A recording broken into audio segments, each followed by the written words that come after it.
Hi friends, अब हम लोग सॉल्व करने वाले हैं क्वेश्चन नंबर 16। पहले यहाँ पे हम लोग देखेंगे कि क्या क्या गिवन है हमारा। तो दिया हुआ AP is to PB। AP किधर है? यहाँ पर, और इज टू PB यानी कि यहाँ पर दिया है।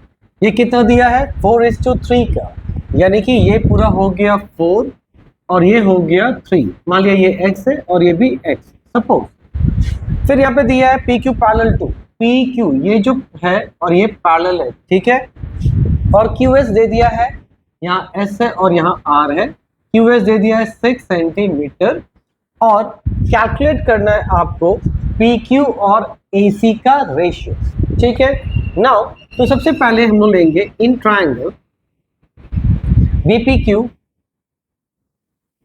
मतलब ये छोटा ट्रायंगल, एंड ट्रायंगल ABC। हम ये दो ट्रायंगल लेंगे, राइट। अब इसमें क्या देखिए, अगर हम ध्यान से देखें या फिर इस ट्रायंगल को सेपरेट करें, छोटे वाले ट्रायंगल और बड़े वाले ट्रायंगल को, तो क्या सब तैयार होगा? कुछ इस हिसाब से तैयार होगा, राइट। दोनों में B क्या है? कॉमन है, इसलिए इसको करस्पॉन्डिंग साइड को एक तरफ लिख दिया हमने। इसके बाद देखिए ये और ये पैरेलल है, मतलब ये एंगल और ये एंगल क्या होगा? इक्वल होगा, isn't it? क्यों? Corresponding angle. तो अगर B के साथ मैंने यहाँ पे P लिखा तो B के साथ मुझे यहाँ लिखना होगा A, क्योंकि करस्पॉन्डिंग एंगल को एक तरफ लिखते हैं हम लोग, राइट। अब क्या हुआ? तो PB के साथ P और B के साथ क्या बचता है हमारे पास? Q, और AB के साथ बचता है हमारा C, राइट। तो यहाँ पर हम लोग क्या लिख सकते हैं? Angle B is equal to angle B, ऐसा क्यों? कॉमन। फिर लिख सकते हैं एंगल BPQ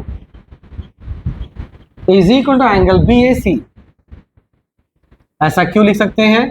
करस्पॉन्डिंग एंगल, ठीक है। तो यहां पे हो गया from angle similarity triangle BPQ is similar to triangle ABC। तो जब ये दोनों ट्रायंगल सिमिलर हो गया तो इनके साइड के रेशियोज भी क्या होंगे? इक्वल होंगे, राइट। तो अब देखिए पहले वैल्यूज लिखते हैं। AB कितना है हमारे पास? AB है 4x plus 3x, that is 7x। BP कितना है हमारे पास? 3x। फिर आपसे क्या पूछा है? PQ और AC का रेशियो। तो यहाँ पे लिख सकते हैं कि जब दोनों ट्रायंगल सिमिलर है तो इनके साइड के रेशियोज भी क्या होंगे? इक्वल होंगे। तो कहना है right, PQ by AC is equal to PB by AB। PB का वैल्यू कितना है यहाँ पे? 3x और यहाँ पर है 7x, ये कट गया तो 3/7 और 3:7। Hope it is clear. Move to the second part of this question. Second part में आपका क्या करना है? AR का वैल्यू निकालना है, मतलब आपको इस वैल्यू, इसका लेंथ निकालना। अब देखिए आप क्या कीजिए, एक ट्रायंगल लीजिए ये वाला, मतलब this right angle triangle, and you take this right angle triangle, isn't it? Now अब क्या हुआ ये समझते हैं। तो लेंगे फिर से इन ट्रायंगल, आपका हो जाएगा ARC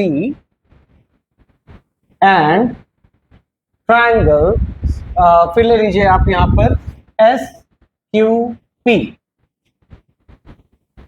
हम ये दो ट्रायंगल क्यों लिए? क्योंकि इसका ये हमें नोन है और ये भी नोन है इन टर्म ऑफ रेशियो, लेकिन बाकी का तो हमारे पास पता नहीं है। लेकिन देखते हैं। तो यहाँ पर हम लोग क्या करते हैं, लेट्स सी, देखते हैं कौन कौन से एंगल मैच करते हैं, क्योंकि एंगल सिमिलरिटी से जाना है हम लोग को।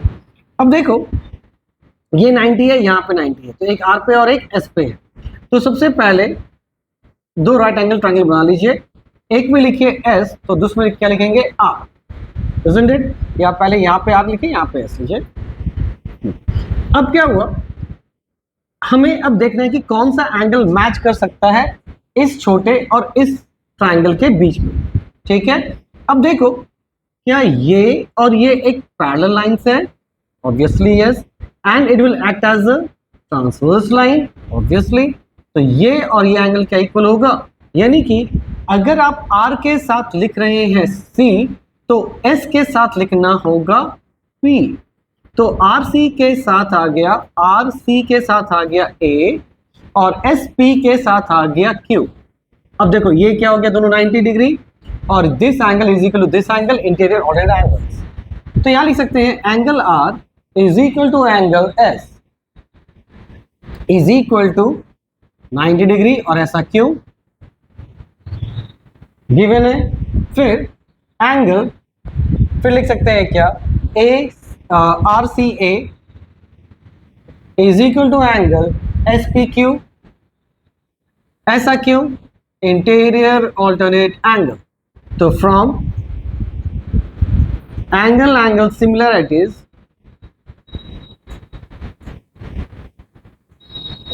triangle ARC is similar to triangle SQP। तो जब ये दोनों ट्रायंगल आपका सिमिलर हो गया तो साइड के रेशियोज भी क्या होंगे, इक्वल होंगे। अब देखिए हम लोग को कौन कौन सा रेशियो लेना है ये समझिए। हम लोग ने अभी क्या बताया था कि ये 3 है तो ये भी कितना था, 3 था, और ये भी कितना था, मतलब 3x था, और ये कितना था 7x। क्यों, क्योंकि यहाँ पे हमने अभी जस्ट प्रूफ किया था PQ इज टू AC। तो यानी कि PQ बाई AC का जो रेशियो था वो कितना था, 3/7, यही आया था। अब इसमें इसका यूज करेंगे तो यहाँ पे PQ कितना है, PQ तो ये हो गया आपका 3x, और AC कितना है 7x, और फिर आपका यहाँ पर क्या करना है, आपका दिया क्या है SQ किधर है, ये वाला यानी कि 6, और आपको ये निकालना है, राइट, ये निकालना है AC। तो मैं क्या यहाँ पे लिख सकता हूँ, AR by SQ is equal to AC by QP। AR तो आपको निकालना है, AC का वैल्यू आपके पास कितना है 7x, QP का वैल्यू है आपके पास 3x, इंटू SQ इधर डिवाइड है, उधर आके मल्टीप्लाई हो जाएगा, दैट इज 6। ये और ये कट गया, 3 2 7 2 14 सेंटीमीटर, यानी कि जो AR है वो कितना है 14 centimetre. Hope it is clear, thank you. अगर ये आपको वीडियो अच्छा लगा तो लाइक कीजिए, शेयर कीजिए, सब्सक्राइब कीजिए, राइट।